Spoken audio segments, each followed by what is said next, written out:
much, but this is, I kind of took this from a flight attendant book. It's their training aid. I'll get it back on the, classes. Yeah. This is actually, this is like an actual belt, which they just use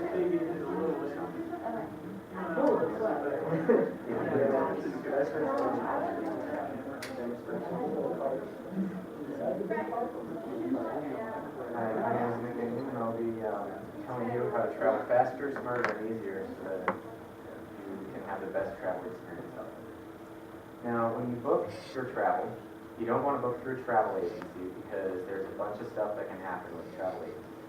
Now, most of the time, travel agencies charge $5 to $10 per booking fee, so your ticket ends up being more than if you book through the direct website.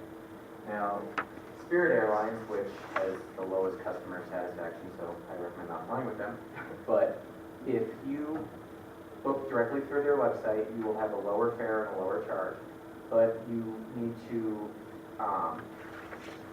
buy your bags online through their website, not at the ticket counter because they charge a heck of a lot more. Most of the times you'll pay $25 for a carry-on. If you buy that at the airport, it's $100. It's ridiculous. And if you book Frontier through like Travelocity or anything like that, you don't get a confirmed seat until you're at the gate. So if you have a group, you're not going to get to sit next to each other. Now, before your flight, you want to check in online. The reason why is then the airline knows, oh, they're going to actually be there. They've checked in, so then we can't give it up to a standby passenger anyways. You want to pay for the fees online, as I said, and print your boarding pass online because then it will save time in the check-in, and then you're not late for your flight. You want to also weigh your bag at home because when you get to the counters and you weigh your bag and it's like, oh, if it's overweight, I don't want to pay the extra money. You want to be able to just put your bag up, it's not overweight, you put it in so then you're not scrambling and pulling everything out. You also want to take pictures of your bags before you go so then if it gets lost, you know what it looks like and you can describe it to the agents. And also don't put breakable items in your luggage because I have dealt with way too many wine bottles and vodka that have been broken and it smells disgusting. You also want to do your research into what you're flying or where you're going, the destination, what kind of food items they have there, shopping, that kind of thing. Because if you get delayed, you want to have some options and always carry cash on you in case something happens. Because about 70% of the time nowadays with air travel, you're either delayed or canceled. So you have to spend your time there. Now when you check in, have your ID and your boarding pass in hand all ready to go so that they know who you are. And they always ask for an ID when paying for your bag or that kind of thing. So you get through faster is the whole reason. Because Southwest now in Denver is averaging a 45-minute wait time at check-in. So if you were having your boarding pass ready and your itinerary, you scan it and then the agent can automatically put the bag tag on and you're done and you're gone. Now you want to keep your ID and your boarding pass out for when you get to security so they can stamp it and do their whole 9 yards with your getting through. And when you go through, you don't want to wear a ton of clothes. So like a lot of people I've seen wear like the wallets with chains and that kind of thing. You don't want to wear any sort of metal or that kind of thing because it'll set it off and you have to take it all off. And I've seen way too many times with women specifically their amount of earrings or piercings or bracelets or whatever, they spend a ton of time taking that off so you delay everybody else.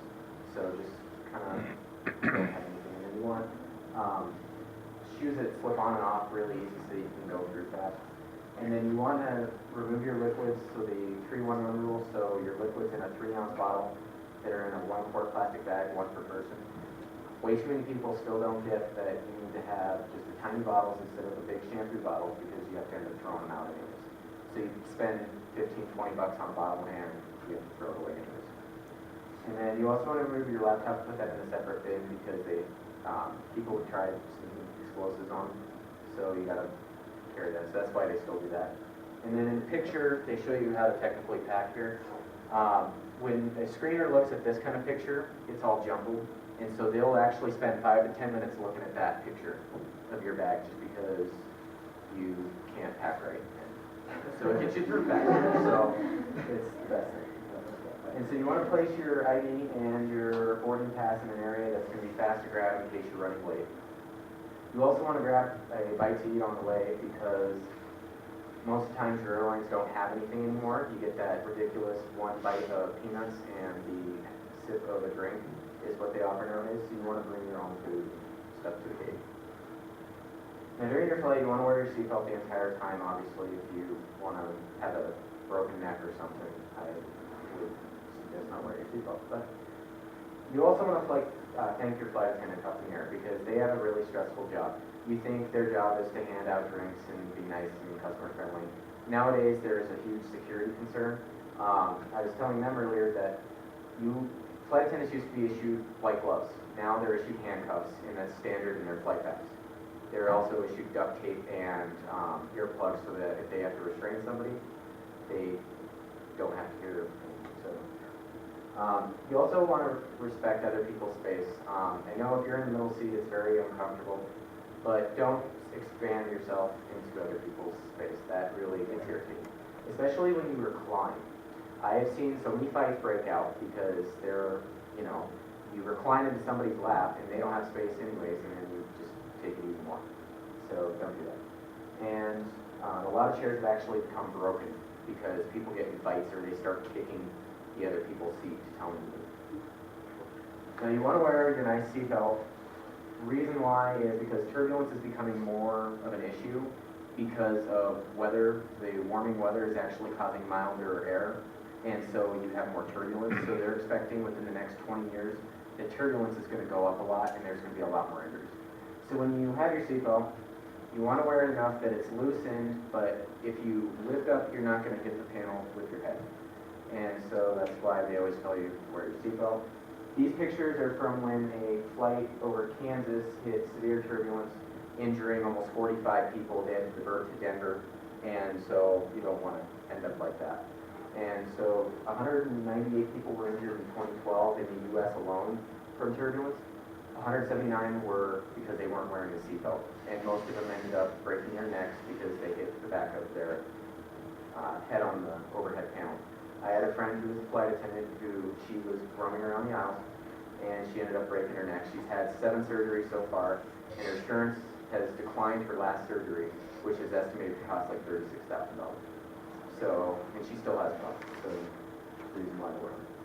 And so after you land, check your areas, make sure you don't leave anything to the cleaning crew because they love when you leave your iPods and your phones and that kind of thing because then they can sell them and get the extra cash. And a big controversy has come up right now about tipping your flight attendants. $5 to $10 is what they normally say because flight attendants don't get paid that much. So just tip them, they like it, and then they're happier on their next flight. So then you don't deal with the current flight. And then you want to go to baggage claim because after 15 minutes of your bags arriving at baggage claim, the BSO or the baggage service office will take your bags and they'll put them in the office to prevent them from getting stolen.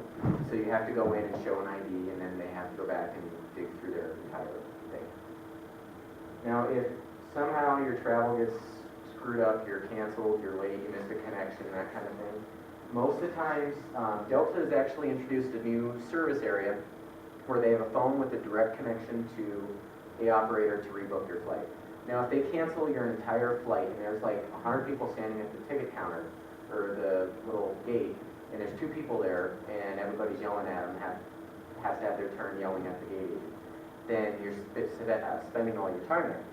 So if you have one person that calls the reservation line, if you're in a party of more than one, and have another one stand in line, whoever gets there faster, you can have a better chance of nailing the last few seats.